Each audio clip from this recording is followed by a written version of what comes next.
Ils ont envahi le bitume. Trottinettes, rollers et skateboard électriques, slalom entre les voitures et les piétons. Pour beaucoup de Français, c'est même devenu un moyen de transport au quotidien. À Bordeaux, ce skate électrique attise la curiosité des urbains. Ses futurs clients ont souhaité le tester. Pour tourner, c'est comme dans tous les sports de glisse. On vient juste positionner les pieds.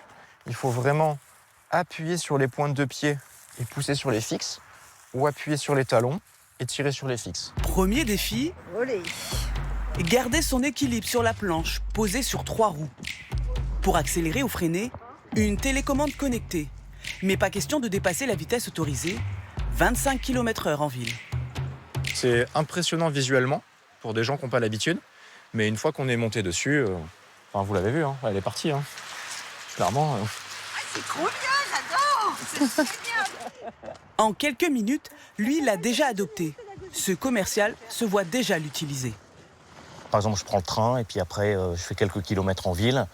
Donc, super flexible, je repars ou je vais voir un autre client.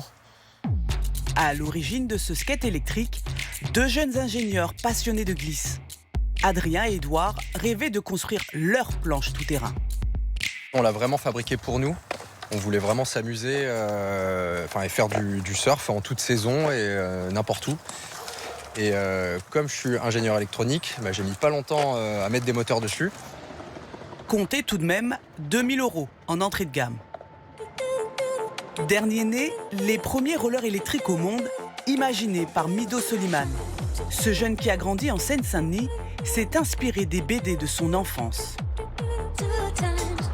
Franchement, c'est juste fou, quoi. J'ai l'impression d'être dans le manga que j'ai vu quand j'étais tout petit. Il me manque plus que les écouteurs. Et c'est sensation de liberté de dingue. C'est ici, dans cet atelier en Picardie, que sont fabriqués ces rollers.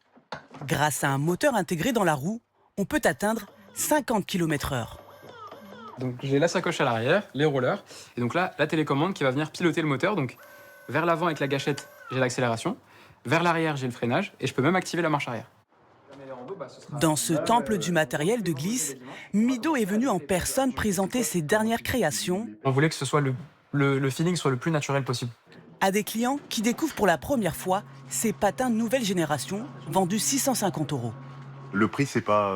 Je suis pas choqué. Honnêtement, non. Pour profiter, je vois bien l'intérêt. Typiquement, même pour ma femme. Des paires que l'on trouve déjà dans les rues de Londres et de New York. Aujourd'hui, plus de 2,5 millions de Français utilisent ces engins électriques dans leurs déplacements quotidiens.